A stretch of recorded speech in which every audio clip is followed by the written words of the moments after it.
There's a state in America where the average home insurance premium just hit $7,562 a year, more than triple the national average, and the people expected to buy those homes simply stopped showing up.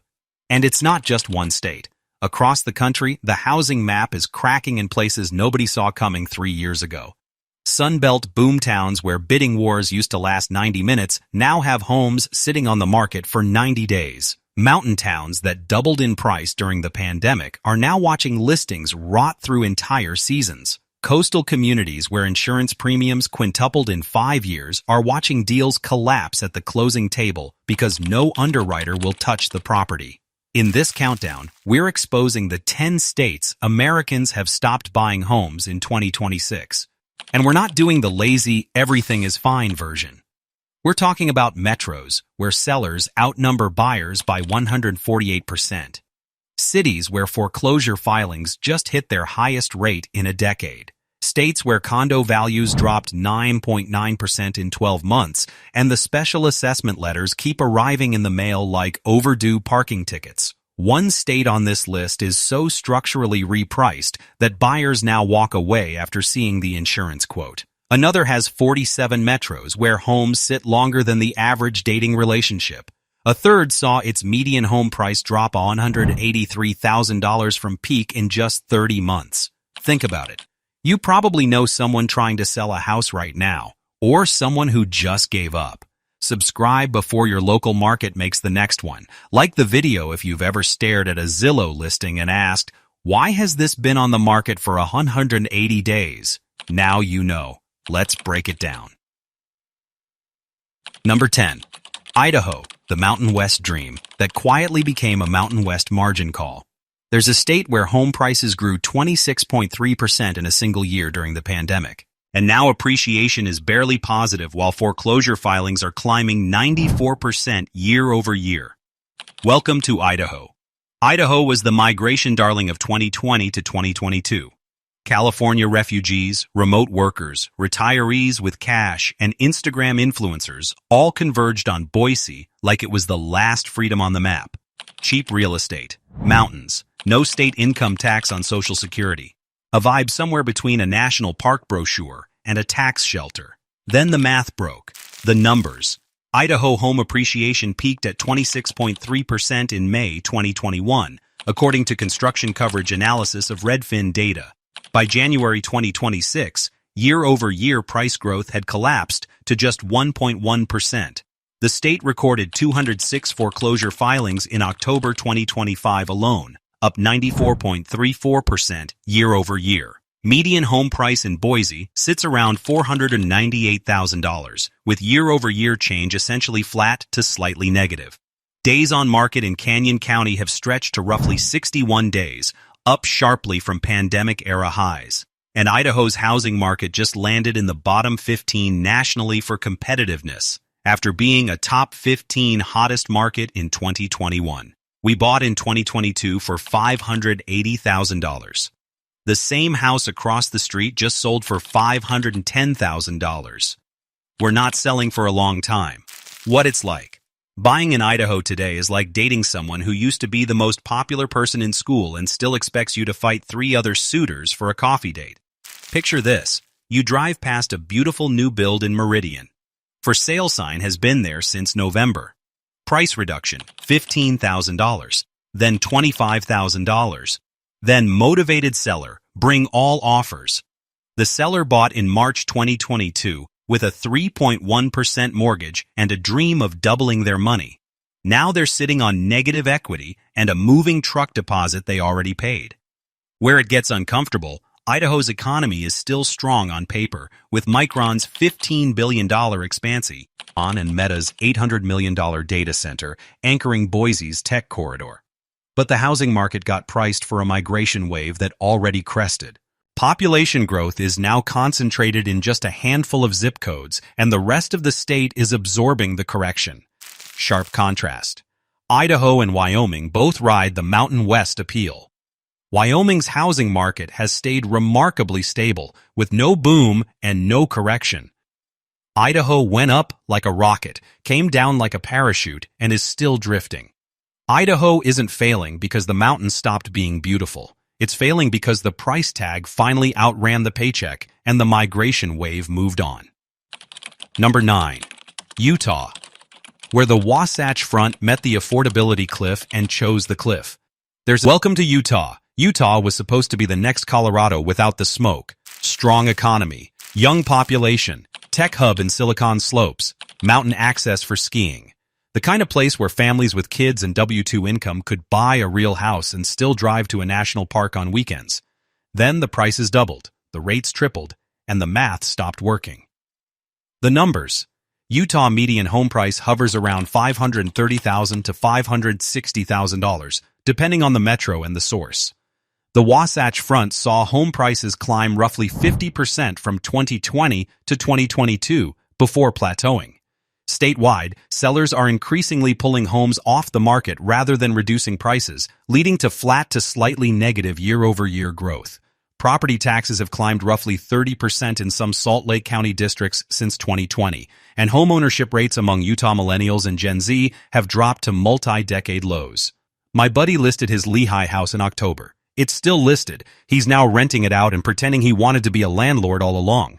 What it's like. Buying in Utah today is like dating someone who looks great in photos, has a great resume, and forgot to mention they cost twice what your last partner did. Picture this. You're 34, married, 2 kids, dual income. You earn $190,000 combined. That used to be Utah rich. Now you're staring at a $625,000 starter home in Harriman with a $4,400 monthly payment after taxes and insurance, and your mortgage broker is gently suggesting you explore alternative options. The alternative is renting forever. Where it gets uncomfortable, Utah's housing supply has been chronically constrained for decades, with limited buildable land along the Wasatch Front and zoning rules that favor low-density development. The state government has launched first-time buyer programs, but they're a bandage on a structural cut. Population growth keeps demand high, but income growth hasn't kept up. Sharp contrast. Utah and New Mexico are both western states with strong outdoor brands. New Mexico's median home price is roughly half of Utah's. Utah optimized for prestige. New Mexico optimized for affordability. Different choices, different outcomes for first-time buyers. Utah isn't failing because the mountains stopped being epic. It's failing because the entry-level homes stopped being entry-level, and an entire generation got priced into permanent renting. Number 8. Colorado, where the Rocky Mountain High met the Rocky Mountain Home Insurance Bill.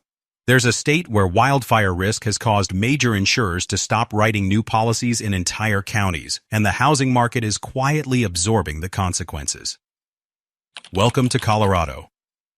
Colorado spent the pandemic as the lifestyle dream of every remote worker who watched too much Yellowstone. Denver got crowded.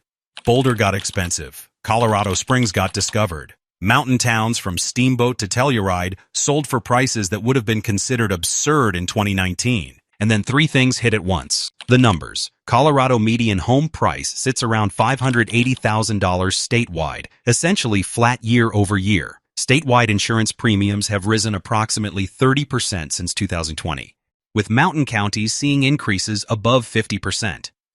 At least 5 major insurers have stopped writing new homeowners policies in high fire risk Colorado zip codes since 2023. Denver's months of supply has climbed past 4, well above the 3-month threshold for a balanced market. Days on market in Denver Metro have stretched to 50+, up roughly 30% from 2023. And Colorado has not expanded sufficient state-backed insurance options, leaving high-risk homeowners with limited fallback. Reddit quote, "We had 4 carriers refuse to renew. Found one finally, but the premium tripled. Our buyer walked. What it's like. Buying in Colorado today is like dating someone who's gorgeous on the dating app, then on the first date hands you a 40-page legal disclosure about wildfire risk. Picture this. You're under contract on a charming 3-bedroom in Evergreen, closing in 18 days. Your insurance broker calls.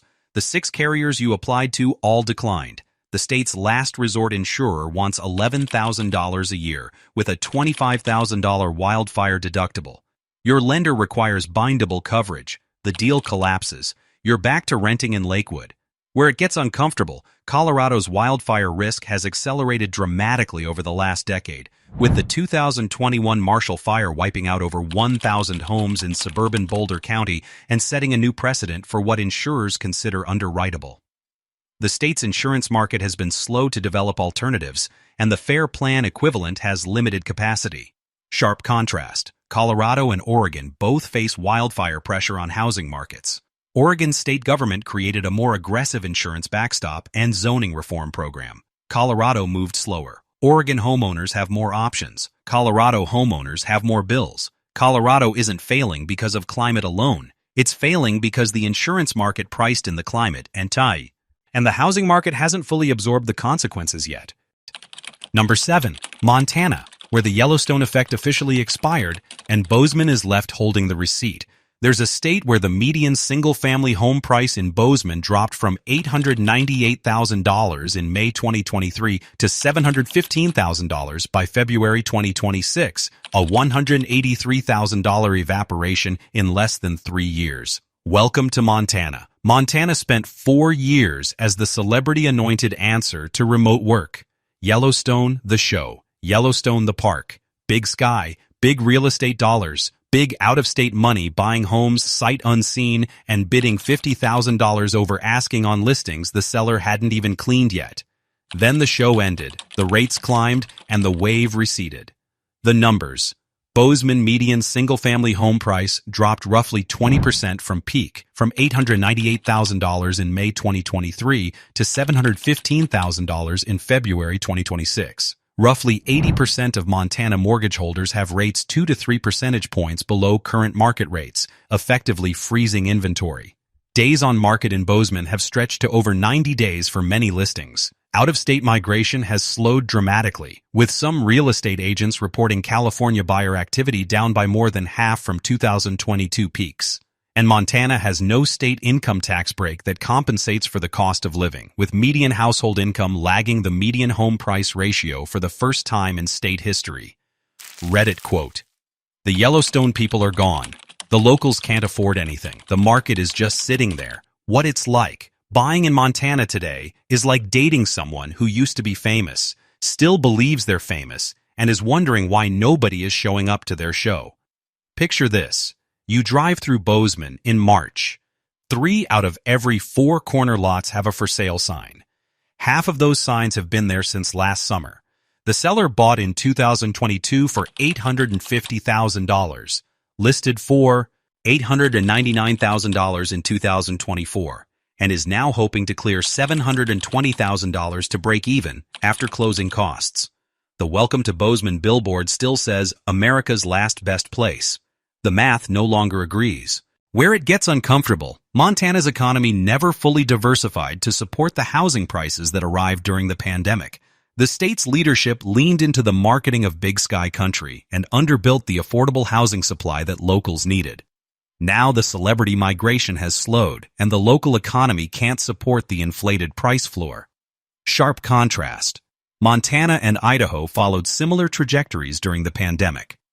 Idaho is recovering. Montana is freezing. The difference is Idaho diversified its economy with major tech investments. Montana doubled down on tourism and ranch land. One adjusts. The other waits. Montana isn't failing because the sky got smaller. It's failing because the moment passed and the prices haven't gotten the memo. Number 6. North Carolina, where the mountains burned, the coast flooded, and the insurance bills came in the mail anyway. There's a state where Hurricane Helene devastated entire mountain communities in September 2024, and homeowners insurance is now scheduled for another 7.5% statewide increase in June 2026. Welcome to North Carolina. North Carolina was the Sunbelt darling of the 2020s. Charlotte for finance, Raleigh for tech, Asheville for lifestyle, Wilmington for the beach, strong job market, lower cost of living than the Northeast, mild winters. Then climate caught up. The numbers. Western North Carolina was hit by Hurricane Helene in September 2024, causing billions in damage to mountain communities like Asheville and Boone, and accelerating insurance withdrawal from the region. Statewide homeowners insurance is scheduled for a 7.5% increase effective June 1, 2026, on top of prior year's increases. Coastal North Carolina counties, including Brunswick and New Hanover, have seen multiple insurers exit or reduce coverage capacity. Statewide median home price hovers near $381,900 per Redfin, with March 2026 showing only 0.3% YOY growth. Days on market in North Carolina have stretched to 77 days, up 18 days year over year, and inventory has climbed 10.8% year over year. Reddit quote: "Our Asheville home survived Helene. Our insurance didn't. 6 carriers wouldn't renew. The 7th wanted $9,400 a year. What it's like." Buying in North Carolina today is like dating someone whose family story used to be charming until the family disclosed they had multiple climate-related lawsuits pending. Picture this. You're a remote worker eyeing a renovated Craftsman in West Asheville. Listing's been on the market for 4 months. Price reduction, twice. You make an offer. Inspection passes. Insurance underwriter takes one look at the FEMA flood map and the post-Helene risk assessment and quotes you triple what your buyer's agent estimated. You walk. The seller posts on Facebook about how the market is broken. Where it gets uncomfortable, North Carolina's coastal and mountain regions are absorbing climate impacts that the housing market and insurance industry are still trying to price. The state's regulatory environment has been slow to respond to the structural shift, and rural areas are seeing the most pain. Sharp contrast. North Carolina and South Carolina share a coast and similar weather risks. South Carolina has been more aggressive in regulating the insurance market and providing fair plan capacity. North Carolina has lagged. Same hurricanes, different outcomes for buyers at the closing table. North Carolina isn't failing because the storms got worse. It's failing because the insurance market and the regulators couldn't keep up, and the buyers noticed first. Hey, before we get into the top 5, the markets we're about to cover are the ones where buyers aren't just hesitating, they're walking out of contracts at the closing table. If this list has been useful, hit subscribe. Because the next one we're working on is 10 states where mortgage lenders are quietly pulling out, and you'll want the names. Like the video if you've ever scrolled Zillow at midnight wondering what happened. Drop a comment with the metro you're watching and whether you think the floor has hit yet. Real conversations happen in the comments, and I read them. Now let's keep going. Number 5. Nevada. Where the cards are dealt, the dice are rolled, and the houses just sit there. There's a state where Las Vegas total home sales in 2025 dropped to their lowest level since 2007, and 21% of active listings now carry a price cut, well above the national rate. Welcome to Nevada. Nevada built its modern economy on 3 things: gambling, conventions, and California refugees. And for a while it worked beautifully. No state income tax, big homes, cheap land, sunshine 320 days a year, a direct flight from anywhere. Then the tourism slowdown hit, the conventions thinned out, and the California migration cooled, all at the same time. The numbers. Las Vegas median sale price sits near $448,000 in March 2026, down 0.44% year over year per Redfin. Total Las Vegas home sales in 2025 were the lowest since 2007. Active inventory in Las Vegas climbed 15.9% year over year, nearly triple the national gain. 21.2% of active Las Vegas listings carry a price cut, well above the national 16.3%. Days on market in Las Vegas stretched to 60 in March 2026, up from 51 a year earlier. Las Vegas unemployment hit roughly 5.7%, well above the national average, due to lingering tourism softness. And per Redfin's buyer versus seller data, sellers in Las Vegas outnumber buyers by 101%. Reddit quote: listed in October. It's April. We've dropped the price 4 times. Our agent stopped returning calls. What it's like. Buying in Nevada today is like walking onto a casino floor at 4 a.m. Half the tables are empty. The dealers look tired, and the only people left are the ones who can't leave. Picture this. You drive through a master-planned community in Henderson. Every third house has a for sale sign. The The signs are sun-faded, the lawns are getting browner. A neighbor walks over and asks if you're a buyer. You're not, you're just driving through. He looks disappointed. Where it gets uncomfortable, Nevada's economy is still heavily weighted toward tourism and hospitality, sectors that haven't fully recovered to 2024 peaks. The state's housing market grew dramatically during the pandemic on the assumption that California migration would continue indefinitely. That migration has slowed sharply. Sharp contrast. Nevada and Arizona both bet on California migration and pandemic boomtown growth. Arizona has Phoenix's tech and semiconductor expansion to soften the landing. Nevada has Las Vegas tourism, which is more cyclical. Both are correcting. Nevada is correcting harder. Nevada isn't failing because the lights went out. It's failing because the houses got built for a wave that crested early, and now the dealers are watching empty tables. Number 4. Tennessee, where Nashville's real estate machine met its first real reality check. There's a state where Nashville sellers now outnumber buyers by 119%, and homes that used to sell in 7 days are sitting for 90. Welcome to Tennessee. Tennessee was the Sunbelt's golden child of the early 2020s. No state income tax, music history, mid-cost cities with big city amenities. Nashville exploded, Knoxville exploded, Memphis tried. Out-of-state buyers flooded in, paying cash, waiving inspections, doing all the things that look great in a real estate brochure and terrible in a 2026 closing statement.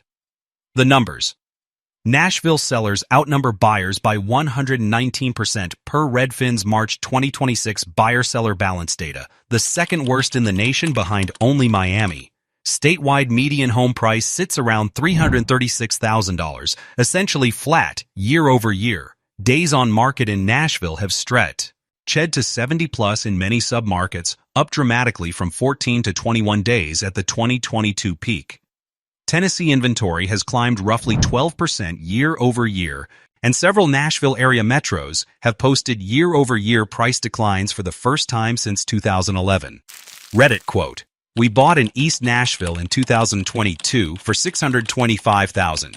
Just got a Zillow estimate at $590,000. Not selling, not refinancing, just sitting. What it's like." Buying in Tennessee today is like dating someone who was the prom queen of 2022 and still can't believe nobody's interested. Picture this. You're walking through a charming Germantown bungalow, listed for $710,000, on the market for 87 days, 3 previous price reductions. The seller's agent mentions casually that the seller is willing to consider creative financing, seller credits, or even leasebacks. You quietly thank him and tell him you'll think about it. You will not think about it. Where it gets uncomfortable, Tennessee's housing market grew on a thesis that low taxes plus job growth plus migration would compound forever. The state benefited enormously from the pandemic-era flight from high-tax states, but that migration has slowed, and the supply that was built during the boom is still hitting the market. Sharp contrast. Tennessee and Indiana both market themselves as low-tax, business-friendly states. Indiana's housing market is balanced and quietly appreciating. Tennessee's housing market is correcting in its biggest cities. The difference is, Indiana never inflated, so it has nothing to deflate. Tennessee inflated hard, and the air is now leaking. Tennessee isn't failing because the music stopped. It's failing because the dance card was full of out-of-state buyers, and the out-of-state buyers stopped showing up. Number 3. Texas, where the no-income tax pitch met the oversupply problem. There's a state where every major metro tracked by Redfin is now a buyer's market, with sellers outnumbering buyers by 87% in Dallas, 97% in Houston, 109% in San Antonio, and 112% in Austin. Welcome to Texas! Texas was supposed to be the inevitable America. Big, cheap, tax-free, pro-growth, anti-coastal, the destination of every California Tesla owner who ever read a Joe Rogan transcript. And for 5 years, that thesis printed money. Then Austin overbuilt, the migration slowed, and the dominoes started falling. The numbers. Austin sellers outnumber buyers by 112% per Redfin March 2026 data. San Antonio sellers outnumber buyers by 109%. Houston, 97%. Dallas, 87%. Texas has 47 rural hospitals flagged as vulnerable to closure, the highest absolute count of any state, which affects rural housing demand. statewide median home price sits around $331,000, essentially flat year over year. Austin metro home values are down roughly 12% from their 2022 peak, the largest correction of any major Texas metro. Texas property tax rates remain among the highest in the country as a percentage of home value, even after the 2025 senior exemption reforms. Insurance premiums have climbed sharply due to hail, hurricane, and wildfire exposure, with median premiums now exceeding $5,000 a year in many counties. Reddit quote, "We listed in Austin in November. We've reduced 3 times. Now we're at 18% below what we paid in 2021. We're just trying to break even on the move." What it's like. Buying in Texas today is like dating someone who's confident, generous, and quietly drowning in unpaid contractor invoices. Picture this. You drive through a master-planned community in Round Rock. Builder is offering 5.99% rate buydowns.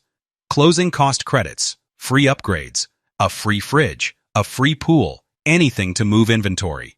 The same house sold for $560,000 in 2022. Today's listing, $485,000 with a $20,000 builder credit. The seller next door is undercutting the builder. The builder is undercutting the seller. Nobody is winning. Where it gets uncomfortable, Texas's housing supply expanded dramatically during 2020 to 2024, with builders responding to migration with aggressive new construction.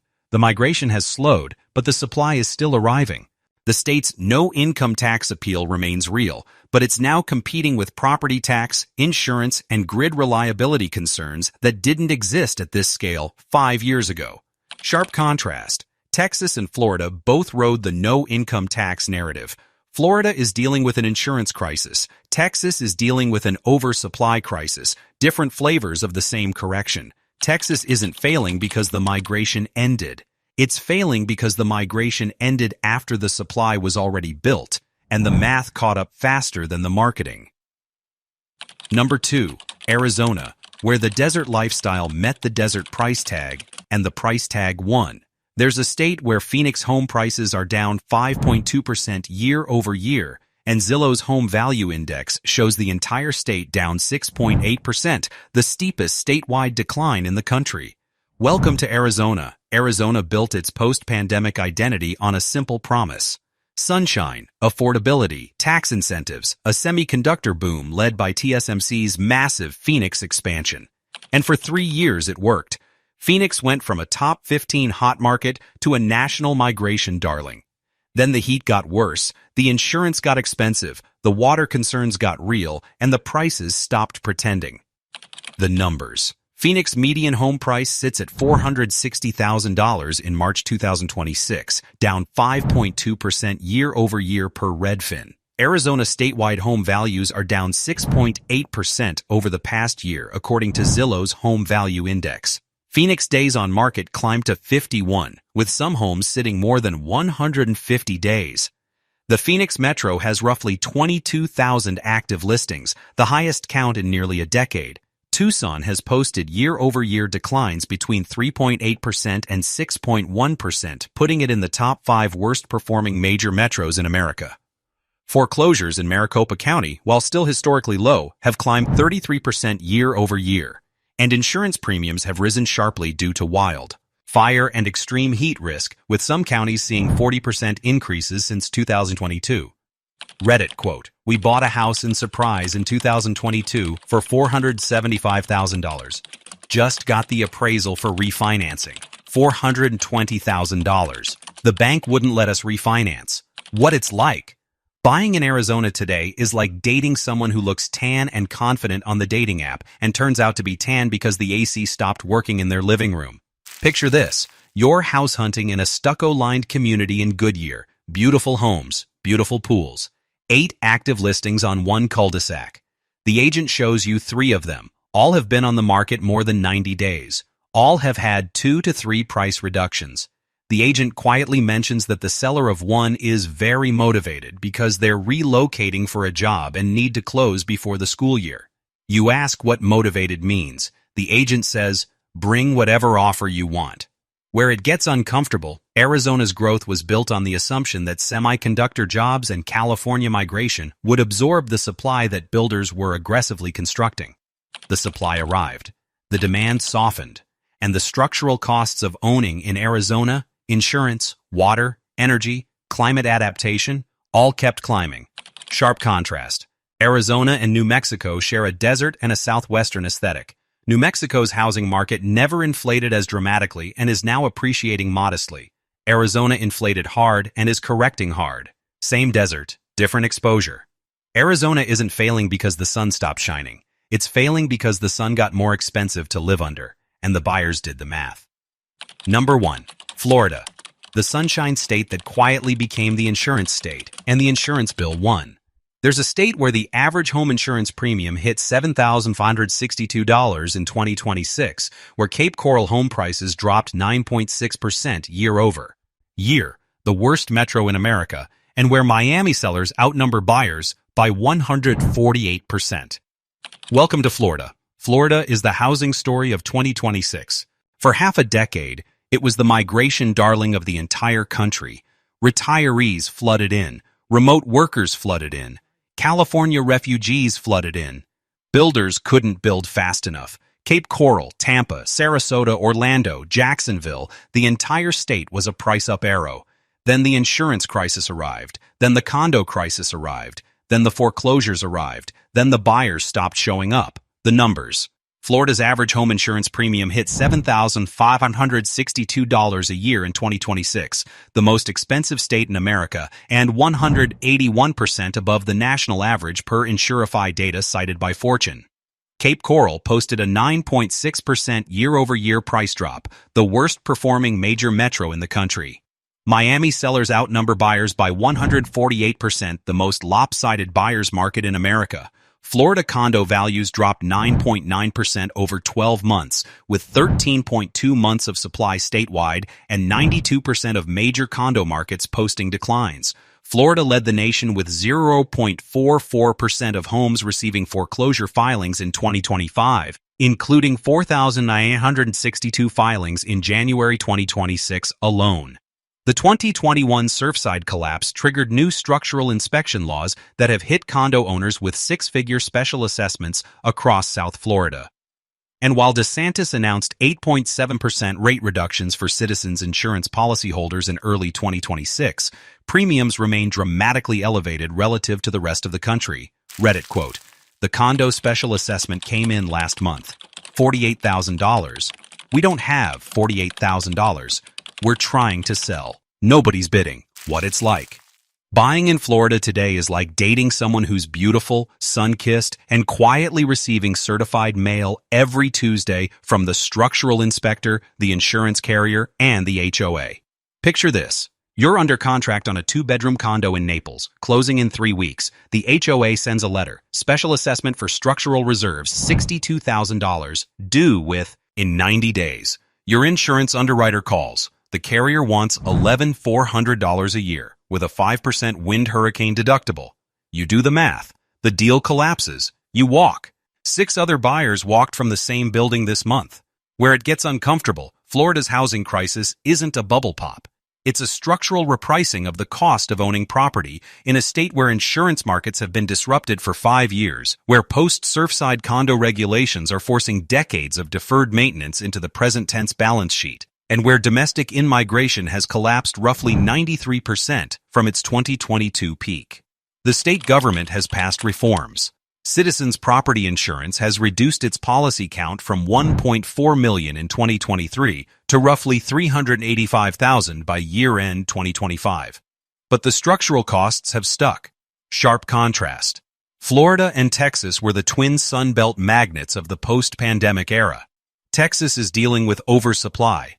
Florida is dealing with structural insurance and condo collapse on top of oversupply. Two different problems, both severe. Florida is the worse one. Florida isn't failing because the sun stopped shining. It's failing because the cost of owning under that sun finally caught up to the price tag, and an entire generation of buyers ran the numbers and walked away. So there it is, 10 states where the for sale signs have stopped being a temporary inconvenience and started being a structural feature of the neighborhood. States where insurance premiums no longer fit on a single line of the closing disclosure. States where post-pandemic appreciation has been quietly given back, deal by deal, price reduction by price reduction. States where buyers aren't on strike, they're just doing the math and walking away. The states topping the housing charts in 2026, places like Pittsburgh, Cleveland, Kansas City, Buffalo, Hartford, are not winning because they're trendy. They're winning because they never inflated to begin with, never hyped to begin with, and never priced themselves out of reach of the people who actually live there. The 10 states on this list got the marketing right and the math wrong. And the people who are buying now are not the speculators or the migration waves, they're the patient ones. The ones running the numbers, the ones reading the fine print, the ones asking what insurance costs before they ask what the kitchen looks like. If this list helped, share it with the friend who keeps mentioning that great little town in Florida, or Texas, or Tennessee. Hit subscribe, because next we're breaking down 10 states where mortgage lenders are quietly pulling out, and you'll want the receipts. Drop a comment if your state made the list or if you think one was missing. And remember, the best housing market isn't the cheapest one. It's the one that's still standing when the insurance bill arrives.